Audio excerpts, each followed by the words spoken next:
Em time que se ganha não se mexe, mas em time que se ganha. Quando nós perdemos, nós precisamos recalcular a rota e refazer a trilha. O ano passado para nós foi muito difícil, foi um ano muito complicado. Nós passamos um dos piores momentos da história da nossa igreja. Por isso, quando Deus nos deu a possibilidade de continuar, eu orei ao Senhor e pedi a Deus que me revelasse um novo plano, me desse uma estratégia nova, me desse uma nova visão, porque essa igreja tem tudo para crescer e não cresce. Tem alguma coisa errada. Então, ou nós estamos fazendo a coisa certa, ou nós estamos fazendo a coisa errada. Ou uma terceira opção, estamos fazendo a coisa certa da maneira errada. Alguma coisa está acontecendo e nós precisamos encontrar o X da questão para que a gente consiga dar uma nova dimensão a essa igreja. Quantos concordam comigo que a obra de Deus é para crescer? Quantos concordam? Quando a gente olha para as Escrituras, a gente percebe que a obra de Deus não é algo raquítico, amarrado, pequenino. Aliás, o próprio Jesus disse que a gente não pode esconder uma lanterna debaixo de uma mesa. Alguém consegue esconder uma luz debaixo da cama, debaixo da mesa? A claridade vai mostrar que tem uma luz ali. O Evangelho é assim, ninguém pode deter o crescimento do Evangelho. Ninguém pode amarrar o avanço da obra de Deus. Aliás, Jesus morreu há aproximadamente há mais de 2000 anos. E a sua obra continua crescendo. O Império Romano pensava que com a morte de Jesus haveria também a morte do cristianismo, a morte do Evangelho. Mas Jesus morreu e o Evangelho continua avançando, o Evangelho continua crescendo, o Evangelho continua se multiplicando.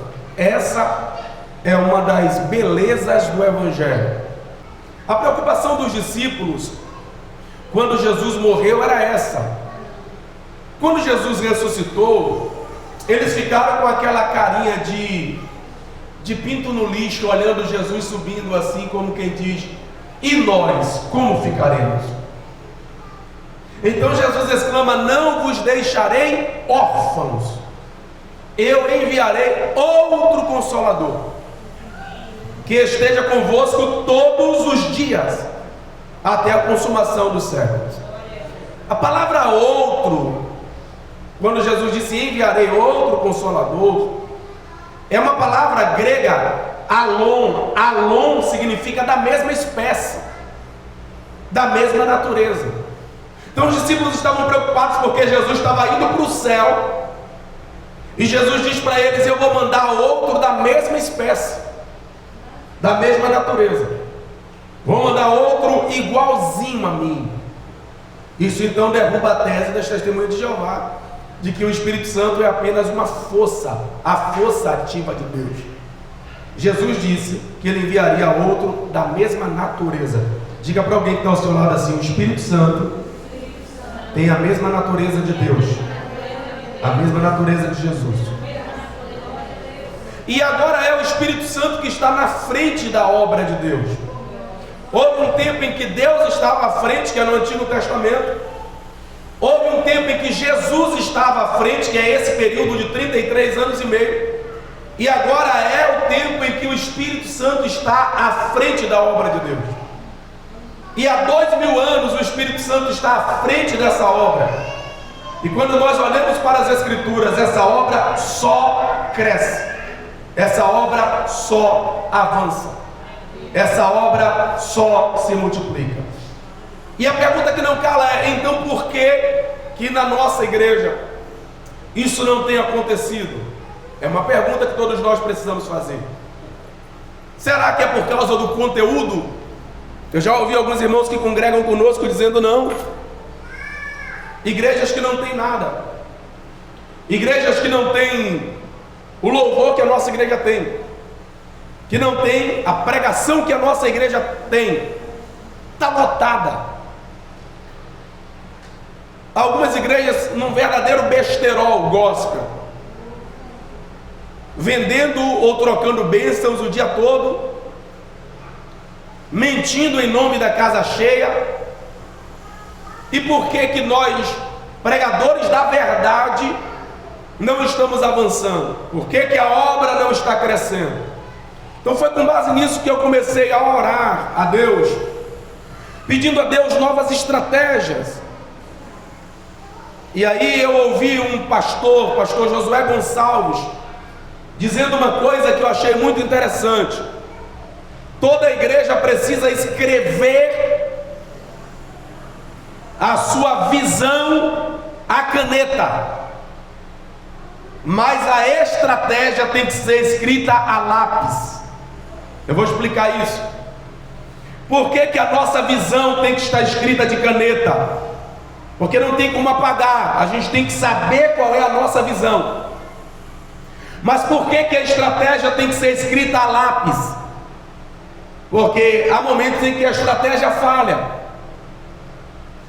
Há algum tempo atrás, pregar com uma caixa de som na rua trazia um resultado muito grande. Hoje talvez não tanto. Então antigamente essa estratégia funcionava. Hoje talvez não funcione mais, ou não tanto. Por quê? Porque se nós estivermos com um som limitado e um filho do reino das trevas ligar um carro do tipo paredão, a gente vai ficar sufocado pelo som do funk pancadão ou do pagode porcalhão. Então a estratégia tem que ser escrita a lápis, Laís, para que a gente tenha a possibilidade de pegar uma borracha e apagar se a gente estiver andando de forma errada. E quando eu digo andando de forma errada, não quer dizer necessariamente que não tenha prestado, não é isso. Quando um técnico de futebol troca um jogador, não quer dizer necessariamente que o outro não prestou. Mas pode ser que para aquela partida ele não esteja funcionando como o técnico precisa.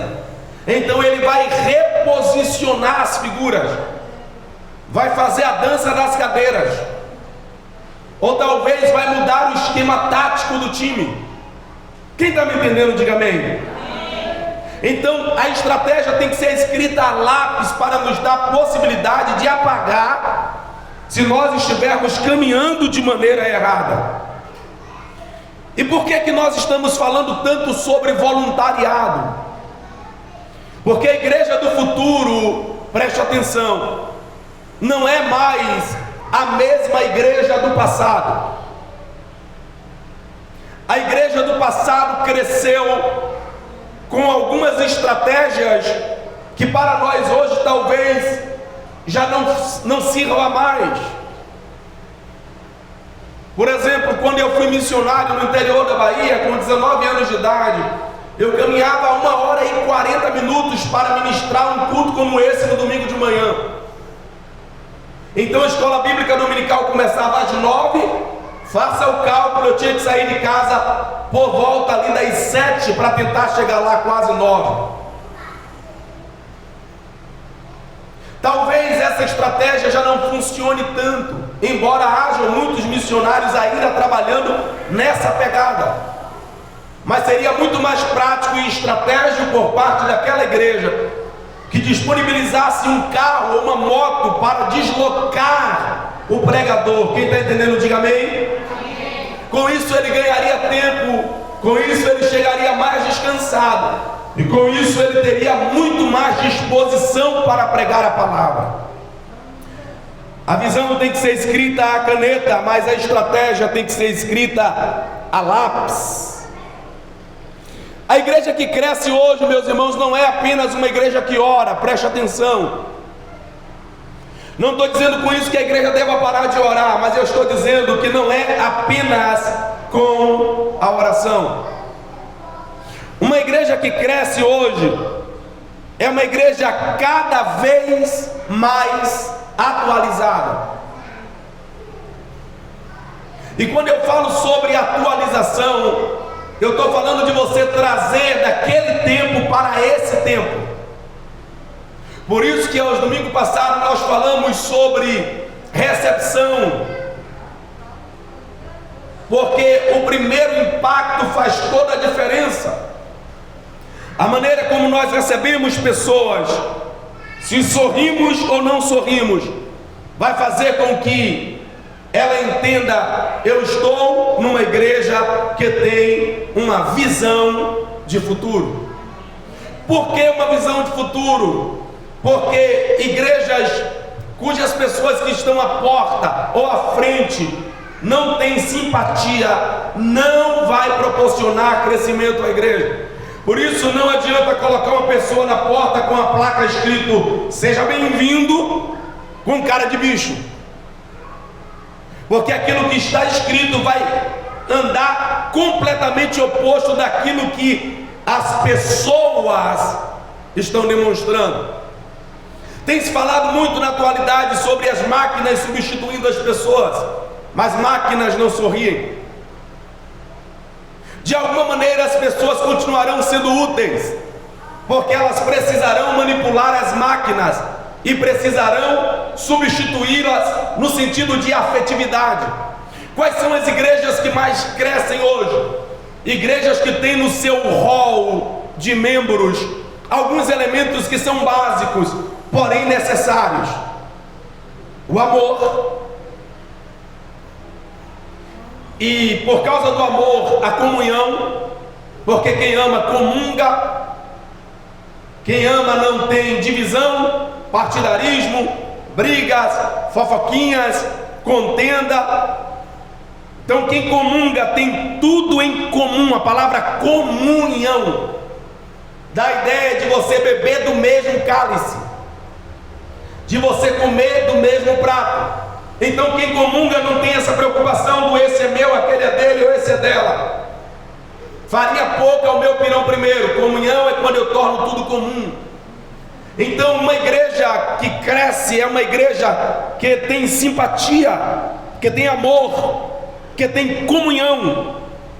É uma igreja que tem afinidade, que ainda que a senhora que chegou agora não seja conhecida, eu me dirijo a ela, dou um sorriso para ela, a abraço e diga: é bem-vinda em nosso meio. Nós citamos aqui o exemplo de restaurantes e lugares que nós vamos e a comida é muito boa, porém o atendimento é péssimo.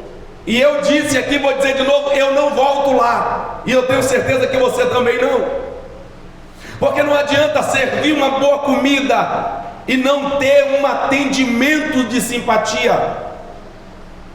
Algumas pessoas inclusive quebram no seu negócio por causa disso. Poxa, mas a minha comida é tão boa. Poxa, mas o ambiente é tão bonito, mas o atendimento é ineficaz. Então uma igreja que cresce precisa entender que quanto mais atualizada ela estiver, maior será a capacidade dela agregar pessoas à sua volta.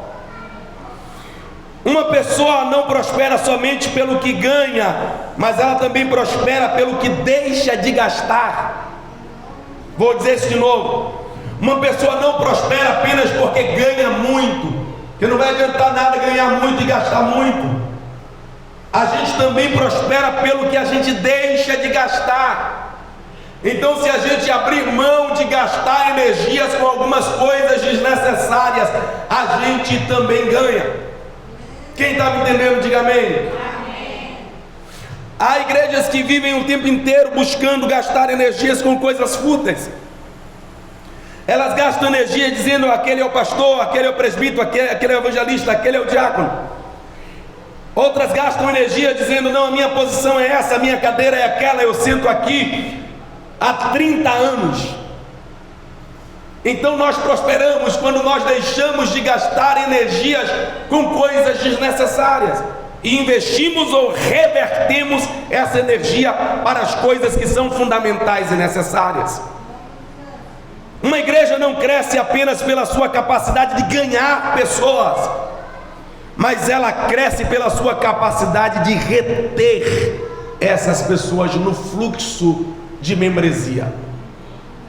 Então não adianta ter a porta da frente aberta e a porta dos fundos abertas. Não adianta ganhar pela frente e perder pelo fundo, e aí nós ficamos procurando culpado. Por que nós ganhamos e essas pessoas não ficam? E a grande maioria de nós apontamos para o pastor como protagonista desse ganhar e perder, quando todos nós fazemos parte da mesma igreja, quando todos nós somos membros desta igreja. Então, se a sua igreja perde, está perdendo por sua causa também. Se a sua igreja não ganha, não está ganhando por sua causa também. E aí nós falamos algumas semanas atrás, quais são elementos que nos farão ganhar pessoas? Não tem chifre em cabeça de cavalo, irmã Lene. Um deles é: nós precisamos compartilhar da bênção que nós temos recebido com os nossos parentes e amigos. Você já parou para pensar por que a minha igreja é vazia? Talvez a minha igreja é vazia porque eu não convido pessoas. Talvez a minha igreja é vazia porque eu não comunique o louvor maravilhoso que a minha igreja tem para os meus amigos. Talvez a minha igreja é vazia porque eu não compartilho das bênçãos que Deus operou no culto. Aliás, alguns de nós chegamos em casa blasfemando, falando mal, e falamos mal do cabelo da irmã, falamos mal do sapato da outra irmã, e falamos mal do problema da outra irmã, e falamos mal da cor da parede, e falamos mal da luz, e falamos mal da cadeira. Ao invés de chegar em casa infectando, se é que a gente pode usar essa palavra para coisa boa, mas irradiando as pessoas do nosso lar da bênção que foi a nossa igreja naquele culto. Então, quando eu pensei em uma igreja relevante, em uma igreja que cresce, a primeira coisa que me veio na cabeça foi oração, jejum e palavra. Só que especialistas em igreja dizem que esses elementos são essenciais, mas não são os únicos. Existem elementos que atrairão as pessoas para essa igreja. Dentre eles, essa questão do aconchego interno, da convivência enquanto família, da relação afetiva, amistosa. Igreja boa é aquela que quando acaba o culto a gente quer ficar batendo papo, sorrindo, brincando, trocando ideias. Não estou dizendo que vai ser assim sempre, nem é isso que eu quero fazer, não quero forçar você a fazer isso. O que eu estou lhe dizendo é que quando o ambiente é agradável, a gente tem vontade de ficar um pouco mais. Então a igreja que cresce é uma igreja que não apenas ora, porque igrejas que oram e apenas oram estão cada vez mais em decadência. Não estou dizendo que é errado orar, mas olhe para igrejas tradicionais como Igreja Deus e Amor, a Assembleia de Deus e outras igrejas mais antigas estão cada vez mais em decadência. São igrejas que têm menos jovens e menos atividades para jovens, que tem menos adolescentes e menos, a cada dia menos atividades para adolescentes. Por quê? Porque não existe um planejamento voltado para receber esse tipo de público. Então, se fosse apenas pela oração, eles oram muito. Os maiores pregadores que talvez eu tenha conhecido partiram dessas igrejas. Mas e por que essas igrejas estão cada vez mais decadentes? Por causa desses elementos do interno. São igrejas que prezam e primam muito por posições. Fiquem tranquilos, o irmão está consertando ali que o cano quebrou. Então são igrejas que estão a cada dia mais voltadas ou preservadas, ou preservando o status lei. Igrejas onde há um abismo entre o pastor e as ovelhas. Ou o contrário também é verdadeiro. Não vou me aproximar porque ali é o pastor. Isso aqui não é verdadeiro. Isso aqui não será verdadeiro. Não é e não será jamais. Então não há esse abismo que o diabo colocou na sua cabeça. Deve haver uma interação. Deve haver uma amistosidade. Uma igreja não cresce apenas pela sua capacidade de ganhar, mas pela sua capacidade de reter as pessoas. E por que nós não temos retido? É uma pergunta que nós precisamos fazer, que eu me faço, não. Por que nós não temos retido? Talvez porque nós não tenhamos esse ambiente de cheguei e vou continuar. Ou talvez porque nós tenhamos esse ambiente, criemos esse ambiente, mas talvez no nosso conteúdo nós não tenhamos um projeto para reter essas pessoas. Aí eu dei o exemplo daqueles rapazes, amigos de Laís, que estiveram aqui no culto. Se aqueles rapazes se convertem, vindo daquela vida do submundo, trabalho daquele povo talvez seja negociar, e agora vem para o reino de Deus. Qual é o destino que esse reino vai dar para essas pessoas? Aí nós precisamos começar a pensar em cursos profissionalizantes, gratuitos. Uma habilidade que talvez a irmã Helena adquiriu no passado, que consegue desenvolver hoje. Uma outra habilidade que a irmã Lene já adquiriu no passado e consegue ensinar outras pessoas a adquirirem hoje. Um cabelo que eu sei cortar, um tricô que você sabe fazer, um pano de prato que o outro sabe pintar. Então isso vai reter pessoas dentro do contexto da igreja. Quantos estão me entendendo e podem dizer amém? Mas pastor, há igrejas que não fazem nada disso e crescem. É uma exceção à regra. E talvez você esteja enganado quanto ao crescimento, talvez seja inchaço. Tem muita igreja inchada achando que está cheia. Está cheia de gente que nunca se converteu, cheia de gente que nunca se batizou, cheia de gente que vai para o culto toda semana, mas nunca se rende a Jesus. Quando há um apelo, elas dizem: não, nós não queremos, a gente vai continuar assim mesmo. É mãos dadas com Deus e mãos dadas com o mundo ao mesmo tempo. Então talvez a referência de crescimento que nós tenhamos esteja equivocada. Talvez não seja crescimento, seja inchaço. Uma igreja que cresce é uma igreja que não apenas ganha, mas que retém as pessoas no seu ciclo. Temos uma grande dificuldade de retenção de pessoas. Por quê? Por que será que nós não retemos amigos à nossa volta? Não estou falando dos falsos, estou falando dos verdadeiros. Porque falso todo mundo tem meia dúzia, ou uma dúzia, ou uma placa. Quanto vai na placa? 30. Mas você já parou para pensar, por que eu não retenho pessoas à minha volta? Pensando como igreja, por que eu não retenho pessoas no hall de membros dessa igreja? Primeiro, por causa do discipulado 1 a 1. As igrejas que crescem são igrejas que trabalham no 1 a 1. O que é isso, pastor? É que trabalha de um membro para uma outra pessoa. As igrejas que crescem são igrejas que param pessoas na rua. Por que as testemunhas de Jeová crescem tanto? Porque estão na rua o tempo inteiro no 1 a 1. Então, quando você parar pessoas, você precisa dizer para elas: Jesus tem um plano na sua vida, e a minha igreja tem um projeto para você, tem um projeto para a sua família, tem um projeto para os seus filhos, tem um projeto para o seu casamento, tem um projeto para o seu ministério pessoal. O que é ministério pessoal? Ministério pessoal é isso. É do 1 a 1 que a igreja cresce. Então não tem condição de uma igreja crescer quando eu não faço esse 1 a 1. Foi maravilhoso no culto da virada encontrar Iracema aqui. Iracema não?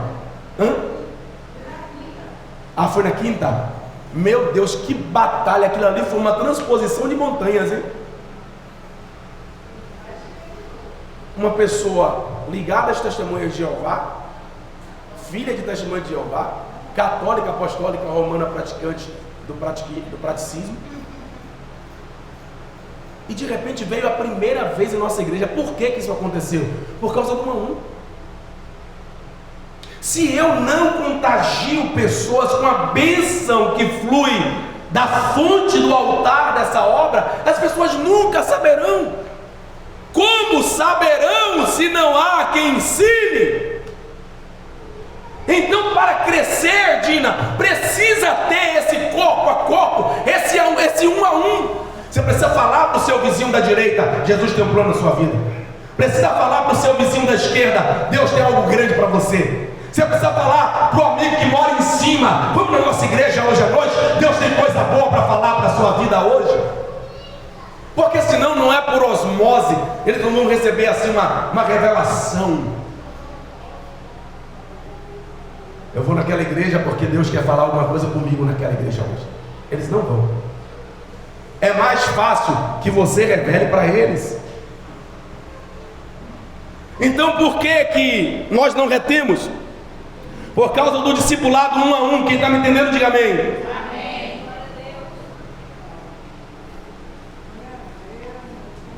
A força do network. Quem já ouviu essa palavra? Amém. A força do network. O que é network? É uma palavra que se popularizou, irmã Lene. Significa rede. Quando a senhora vende Avon e a senhora faz 5 clientes, e aquelas 5 clientes trazem mais 5 clientes, e as 5 daquelas 5 trazem mais 5, isso é network. Você deve ter uma amiga, Dina, que é uma amiga íntima, próxima, que te apresentou uma outra amiga, que não era sua amiga, era amiga dela, e agora virou sua amiga. Essa é a força do network. Uma igreja precisa se mover debaixo dessa força. É você no 1 a 1. E se você conseguir convencer aquele um vai dizer para o amigo dele que não é seu amigo: olha, eu conheci uma menina, um rapaz, um homem e uma mulher de uma igreja que me fez o convite para ir lá, vamos lá também. Quem está me entendendo, gente? Eu estou falando difícil? Está dando para entender, gente? Então por que nós não retemos? Porque falta network. Falta nos conectar aos nossos amigos, conectar os nossos parentes, mandar um zap no dia de culto: olá, tudo bem? De manhã, não manda no fim do dia não, nos 45 não, manda de manhã logo quando acordar: bom dia, manda uma oração, manda um versículo e faz uma pergunta: você não gostaria de ir ao culto na minha igreja hoje à noite?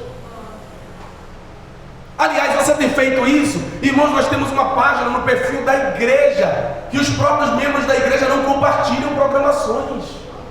Como é que você quer que uma igreja cresça dessa forma? Como uma igreja vai, a sua igreja vai crescer como? Se nem você compartilha os flyers de programação da igreja, se você não coloca nos seus status, se não manda para os seus amigos, como você vai fazer essa igreja crescer? Não, quem tem que fazer crescer é o senhor, que é o pastor, mas eu sozinho não sou a igreja. A igreja é um encaixe perfeito entre líder e liderados.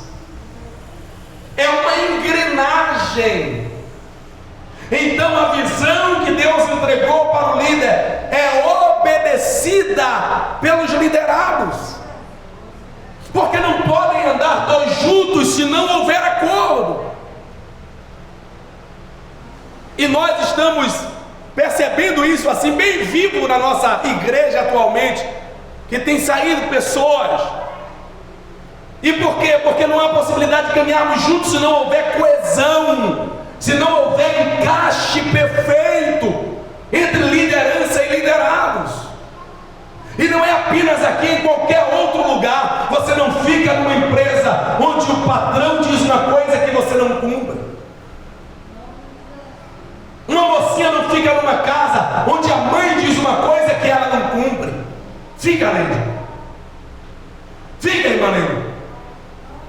Pode até ficar um tempo, mas chega um tempo que a gota do copo transborda e diz: ó, minha filha linha, você quer viver assim? Procura seu rumo. Na obra de Deus também é assim. Não que eu queira, longe de mim, não é essa visão, me comportar como chefe e vocês como empregados, não é isso. É que o reino de Deus funciona debaixo de uma ordem. Deus entrega a visão para o líder e os liderados encaixam-se na visão e o mecanismo funciona. Então por que não retemos? Por causa dessa falta de network. A igreja não cresce apenas pelo seu conteúdo, preste atenção a isso. Nós temos uma palavra boa, um louvor de manhã cedo, esse louvorzinho, a pegada é essa, viu, Laís? Dina, minha filha, aqueles louvores, Línia, meu amor, aqueles louvores derrubadinhos, a gente está deletando tudo.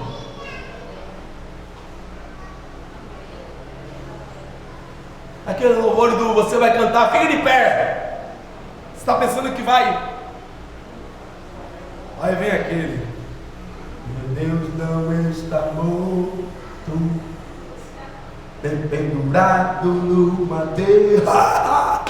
Antes eu ficar sentado. Então o que é canção para o ministério de louvor? Que transmite alegria. Qual é a visão para esse ano? Alegria. Vamos mudar a cara, ânimo, alegria, contágio, empolgação, força, fé, unção do Espírito Santo. Quem está entendendo, quem está comigo nessa ministração, nessa manhã, pode dizer amém? Essa é a visão. A igreja que cresce não é apenas aquela que tem conteúdo, mas é aquela que promove experiências para pessoas que chegam. Preste atenção. Eu não estou falando de experiências místicas. Eu fui naquela igreja e o pastor colocou um ouro em pó na minha mão. Olha, ninguém está vendo nada, mas só ele que está vendo. Olha, o pastor disse que Deus botou ouro em pó. Não estou falando dessa besteira. A experiência que eu estou falando não é a experiência do dente de ouro, que aliás acabou. Teve uma febre, irmã Silene, no passado, de pregadores dizendo que Deus estava dando dentes de ouro. Ficava todo mundo no culto assim, com a boca aberta. Eu alcancei. Não estou falando do que eu ouvi, não. Eu vi, eu presenciei. Eu presenciei pregadores dizendo assim, ó: na hora dessa oração vai cair pó de ouro. Abre as duas mãos. Ficava todo mundo com as mãos abertas, se procurando pozinho de ouro assim, ó. E se a igreja tivesse luz colorida, então ia ver rapidinho se tivesse amarelo assim. Mas eu estou falando de experiências que ocorrem na intimidade dessa igreja. E às vezes são experiências simples. Um sorriso, um abraço,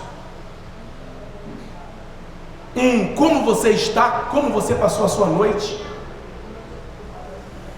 Sentiu algum desconforto? Notou alguma mão mal colocada? A senhora está passando bem?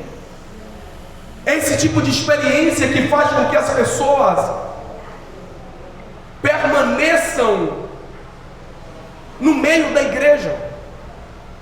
A gente fica esperando assim uma fórmula mágica, mirabolante, mas não. A igreja crescia em Atos dos Apóstolos. A Bíblia diz que era pelas orações, pelo partir do pão e pela comunhão. E estavam todos os dias em casa. uns dos outros, é porque o assunto era bom. Não era tricotando da vida alheia, falando mal de ninguém, era porque o assunto era bom, era oração, era jejum, era Jesus, era o que o Espírito Santo está fazendo, a cura que ele realizou ontem, os milagres que ele vai fazer amanhã. Aliás, deixa eu te dar um conselho: se afaste de gente que anda falando mal dos outros. Esse não é o tipo de gente que te mereça. Você é servo de Deus e a sua boca é um manancial de vida. Então não empreste seus ouvidos para ser pinico de ninguém. Seja um instrumento de vida, um instrumento de bênção, um instrumento de milagres. Eu estou falando de retenção, como reter pessoas. Uma igreja que cresce é uma igreja que promove experiências, mas não são experiências místicas, experiências agradáveis. Um ambiente que proporciona agradabilidade. A gente ainda não tem esse ambiente. A gente ainda não tem esse ambiente. Porque vocês verão mais para frente que não depende apenas desse contato do 1 a 1. A igreja, preste atenção, a igreja que cresce hoje, querendo você ou não, uma igreja do futuro é uma igreja climatizada. É uma igreja com assentos aconchegantes. A gente fica buscando uma fórmula mágica, mas é uma igreja que tem banheiros agradáveis. Eu falei aqui que especialistas em crescimento de igreja falam de 5 coisas de uma igreja que cresce hoje. Eu pensei em oração, jejum, pregação de palavra, não apenas. Eles falam do departamento infantil eficiente. E nós temos batido nessa tecla. E eu estou orando para Deus levantar alguém apaixonado por crianças para trabalhar nessa igreja. São os seus filhos, os meus filhos, os nossos filhos. Então, se nós queremos que os nossos filhos cresçam na igreja, nós precisamos criar um ambiente para eles. Quem está me entendendo, diga amém. Poxa, eu não sei se eu estou me fazendo entender, mas eu estou tentando usar uma linguagem clara para você compreender. Não tem como crescer se nós não proporcionamos um contato 1 a 1 de comunhão, de afetividade, de abraços e sorrisos. E não tem como crescer se nós não criarmos um ambiente de retenção, como as crianças gostariam de estar no culto da nossa igreja. Você acha que elas gostariam de estar sentadas ali no chão? Ou correndo dali para cá, daqui para colar? E o pastor zoiudo de vez em quando olhando de cara feia? Ou a mãe vindo pegar dizendo: não, você não pode correr assim porque o pastor vai reclamar. Não é esse o ambiente. Então, quando pais que não são crentes, filha, pede a ele a chave do portão aqui do fundo, amigo. Quando pais que não são crentes vêm para a igreja pela primeira vez, Leide, com filhinhos como os meus, e não tem esse espaço, Laís, Ruth, esse aconchego para a gente deixar os filhos por 2 horas, para que eles concentrem-se na palavra que vai ser pregada, consigam entender bem o louvor, para tocar a alma. Aliás, a música, Dina, Eline, Laís, Lilian, a música transmite emoções poderosas. Quando você assiste um filme de terror, a música é de suspense. Quando você assiste um filme de amor, a música é de paixão. O ambiente musical, Evelyn, por isso que eu lhe falei, ensaia, minha filha, procura playbacks, porque o ambiente musical proporciona sensações e emoções fortes. E se eu canto apenas com batera, popó, ou só com timbal, ou só com bandeira, aquele tipo de emoção é a emoção que vai ser transmitida. Quando existe toda uma harmonia para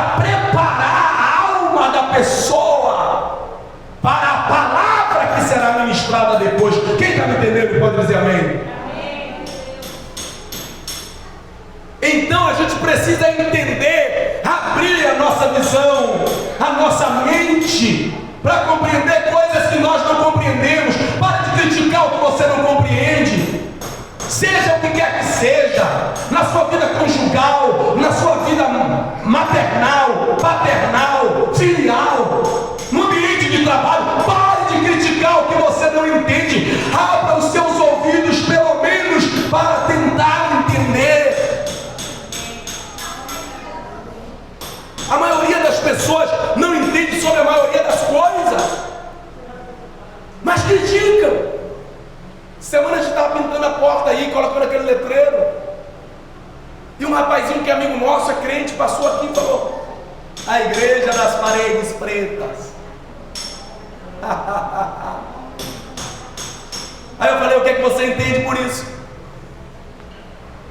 Nada. Tem algum problema com o fato do ser preto? É porque foge da tradição. Exatamente. É porque nós somos acostumados com o tradicional. Dentro do Evangelho, o nome disso é religiosidade. Quem está aqui? Agora, por que se eu não entendo, não procurar entender? Por que no preto, pastor? Você já percebeu que quando você vai ao cinema, é tudo preto à sua volta, à sua frente, só tem um telão e algumas luzes cenográficas na parede? Quem já entendeu? Quem já prestou atenção nisso? Até o chão é preto, o teto é preto. Não é porque eles querem um lugar preto. É assim porque a neurociência, são estudos científicos feitos, diz que quando você está num ambiente com menos capacidade de iluminação, você tem mais condição de reter a sua atenção. Está vendo por que a gente pintou a parede do fundo de preto?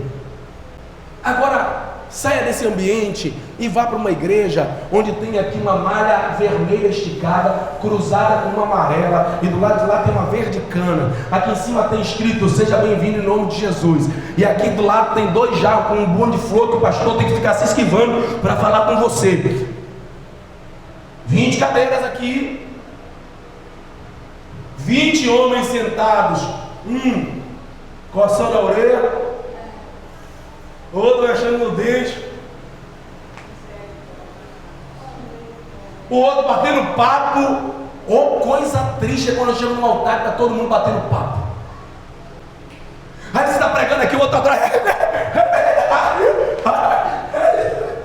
Gente, que concentração você vai ter? Então observe que são questões que são avaliadas, estudadas. Mas só que a gente não consegue se enxergar nesse ambiente, porque afinal de contas a gente é de Boa Vista. E para minha cabeça de Boa Vista, desse tamanho, é tudo frescura. Só não é frescura quando eu digo, né? Mas quando o outro diz, é tudo bobagem. Tudo que eu digo é super valorizado, tem que ser, e ai de quem não valorizar. Agora, o que o outro diz não presta. Então nós precisamos pensar com essa cabeça, a cabeça da igreja do futuro. E aí nós temos um problema, pastor. Nós não temos um ambiente aqui acolhedor para crianças. O que é que a gente vai fazer? A gente vai ter que se virar nos 30 para criar.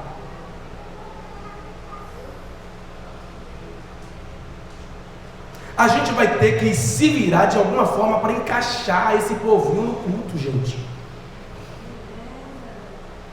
Ei, eu já falei para vocês que o ministério de dança é um ministério que as crianças são apaixonadas. E que inclusive já deveriam estar dançando. Vamos criar é sua filha, cria um propósito. A minha filha vai dançar nos cultos 1 vez ao mês, pastor. 2 vezes ao mês. Essa é a primeira maneira de pensar encaixe para crianças. A segunda maneira é com um grupinho de crianças onde elas ensaiam para cantar. Então elas se sentem supervalorizadas quando elas cantam, já percebeu?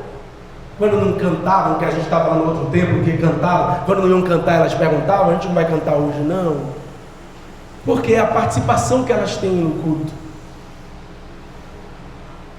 Levante a sua mão direita assim, por favor. Diga comigo: Deus, apaixona o meu coração. Fale alto: Deus, apaixone meu coração pelo ministério de crianças.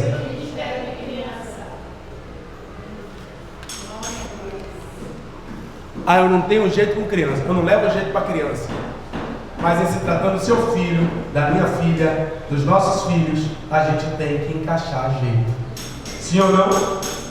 Ou você vai matar a sua criança, vai matar? Arrancar a cabeça porque não aguenta. Lá, a minha virada no 77. Mas eu não tenho vontade de matar a Laurinha. Tenho vontade de beijar todo dia.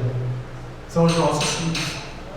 Então, ou nós encaixamos os nossos filhos nesse projeto, nessa visão, ou eles vão ficar na igreja ali forçadamente, e quando crescerem eles vão se desviar da igreja. Porque a maioria diz assim: eu criei meu filho no evangelho, criou nada, ele não levava para a igreja.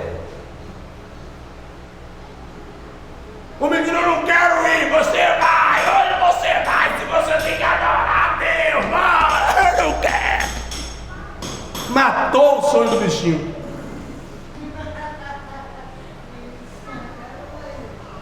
Quem está entendendo, diga amém? Amém. Então nós precisamos pensar isso. Pensar num ambiente de retenção para crianças. Segundo, nós precisamos pensar num ambiente de retenção para casais. Mas quem que não gostaria que a sua igreja criasse um ambiente para que o seu esposo sentisse vontade de participar? Quem não gostaria? Qual é a mulher que não gostaria de incluir o seu marido no ambiente da igreja que ela frequenta? Qual é a mulher? Tem mulher aí, irmão, chorando horrores para o marido vir para a igreja. Então, se a igreja tem um departamento de família forte, eu não estou falando de um departamento de família apenas para ficar aqui dentro, mas se uma igreja tem um departamento de família com jantares para casal, quem pode dizer glória a Deus aí? Ai, meu Deus, meu marido nunca me leva para jantar. Você vai matar 2 coelhos com uma cacetada só. Ele vai te levar para jantar e ainda vai ser um jantar com culto. Que delícia, hein? Não, hoje a igreja vai fazer um jantar lá no Sal e Brasa. Quem já foi no Sal e Brasa aqui? Não? Oh, glória. Alguns, mas outros não. Já pensou você e seu esposo jantando no Sal e Brasa, ouvindo palavra de Deus e comendo picanha argentina? Que delícia, hein? Seria uma estratégia de retenção, sim ou não, gente? Um retiro para casais. Seria ou não seria? Não, pastor, mas eu não sou casado, eu sou solteira. E se fosse um retiro para solteiros se conhecerem a luz da palavra de Deus? Seria uma bênção ou não seria? São estratégias de retenção. Então não tem como a gente pensar crescimento de igreja apenas com o velho. Tem que pensar em crescimento de igreja do futuro. Amém? Nós iremos orar juntos. E eu quero saber quem deseja: pastor, eu desejo ser voluntário nessa obra, eu quero trabalhar para Jesus. Venham aqui na frente.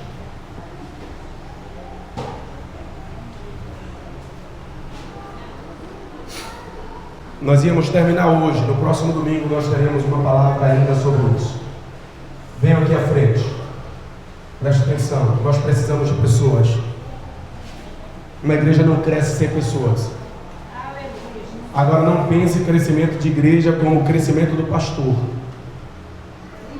Se essa igreja crescer, a sua família cresce, a sua vida cresce, seu ministério também cresce. Nós queremos uma igreja que cresça. Nós queremos que Boa Vista saiba, há uma igreja em Boa Vista poderosa em Deus. Vamos orar, coloque a mão aqui em cima do coração, chega mais perto.